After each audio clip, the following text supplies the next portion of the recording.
میں گیا وہاں پہ تو مجھے وہ دھمکیاں دے رہا تھا, آواز بدلی ہوئی تھی اور دھمکیاں دے رہا تھا, میں یہ کر دوں گا, میں یہ کر دوں گا. اب میں بہت ہی باریک تھا, میں نے یہ اپنی آستینیں ایسے کر کے چڑھائی. حالانکہ ویسے اگر آستینیں اس دنوں میں چڑھاتا نا تو کسی کو خوف نہیں آتا. وہ کہتا ہے یار ابھی تک تو معاملہ چھپا ہوا تھا, ہم سمجھے شاید کوئی مسل وسل بنے ہوئے ہوں گے. تو میں نے ایسے آستینیں چڑھائی. میں نے کہا تیری ایسی کی تیسی. 2-4 دفعہ ایسے دھمکیاں دی ہیں بس. پھر آیت الکرسی پڑھ کے جب پھونک لگاتا تھا تو ایسے لگ رہا تھا جیسے کوئی بہت زور زور سے مار رہا ہے, جن کو ایسے لگتا تھا. تو بھاگ گیا الحمدللہ. تو ان میں یہ کوئی میرا کمال نہیں ہے, یہ کانفیڈنس کا کمال ہے. تو جن کو زیادہ لفٹ بولو نہیں کرایا کریں. اور ان میں اکثر کیسز فیک بھی ہوتے ہیں.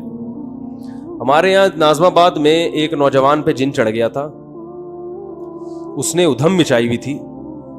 اس کے رشتہ دار اس کو لے کر آ گئے ہمارے استاذ کے پاس, اس پہ جن چڑھ گیا, کچھ کرو. انہوں نے اس کو تنہائی میں لے کر گئے. اچھا وہ جن عربی بول رہا ہے.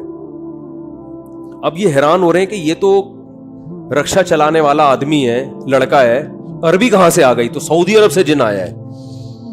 یہ جن آیا کہاں سے؟ عربی جن ہے. تو انہوں نے دروازہ بند کر کے اس کی لگائی ہے طبیعت سے کٹ. بولا مجھے پتا ہے تیرے پہ جن من نہیں ہے, تو سچ سچ بتا دے معاملہ کیا ہے. جب طبیعت سے کٹ تھوڑی بہت کٹ سے نہیں ہوتا, یہ بڑے ڈرامے باز ہوتے ہیں. طبیعت سے لگی ہے نا کٹ, تو اس نے بولا اچھا مارو نہیں, آپ کو بتا رہا ہوں مجھے کسی سے عشق ہو گیا ہے, میں اپنے اوپر جن کا بہانہ کر کے میں کہتا ہوں اس کے گھر لے کے جاؤ. جب اس کے گھر جاتا ہوں تو میں ٹھیک ہو جاتا ہوں. تو مجھے بار بار بہانے سے محبوبہ کے گھر لے کے جا رہے ہیں. تو انہوں نے کہا کمبخت تو عربی کیسے بول رہے؟ کہہ رہے فضائل اعمال کی جو عربی عبارتیں ہیں وہ رٹ کے یاد کی ہے میں نے. ٹھیک ہے, فضائل اعمال سے جو عربی عبارتیں ہیں نا وہ رٹا لگا لگا کے یاد کی ہیں, اور کچھ عربی وربی نہیں آتی. ہاں تو مفتی رشید احمد صاحب رحمۃ اللہ علیہ کا وہ تماشا مشہور تھا. تو حضرت نے کچھ لوگوں کو ان کے ذمے لگایا کہ اٹھیں. جب نہیں اٹھے نا وہ, تو حضرت نے ان کو بتایا کہ ان سے کہو کہ میں آ رہا ہوں, اور پھر میں وہی تماچا لگاؤں گا جو ادھر لگایا تھا. تو حضرت فرماتے ہیں جیسے ہی میں گیا نا ایک دم تمیز سے اٹھ کے بیٹھے ہوئے. اب وہ کہاں گئی وہ کہ مجھ سے اٹھا ہی نہیں جاتا, میں ہو ہی نہیں سکتا, میں کیسے اٹھوں گا, میں یہ کیسے ہوں گا. تو یا تو اپنے اوپر کوئی تماچا لگانے کے لیے بندہ رکھو,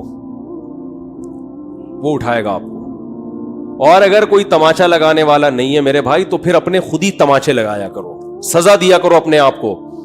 جس دن فجر کی جماعت نکل گئی ناشتہ گول, ناشتہ نہیں کریں گے.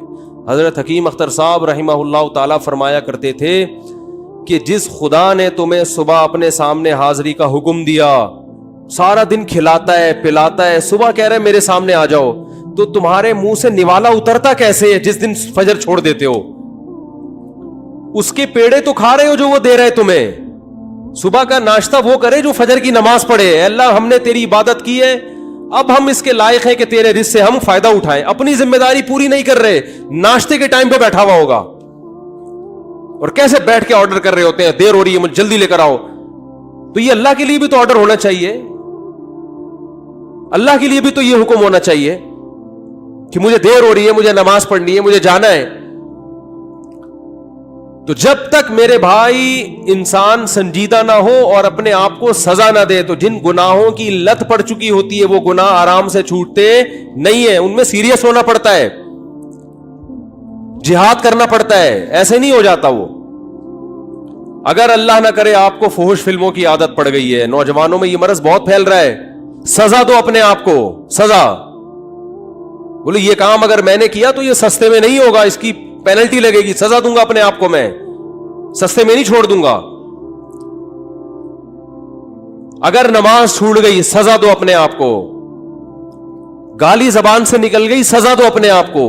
جب سزائیں دو گے تو یہ اس کی علامت ہوگی واقعی آپ آخرت کو چاہنے میں مخلص ہو.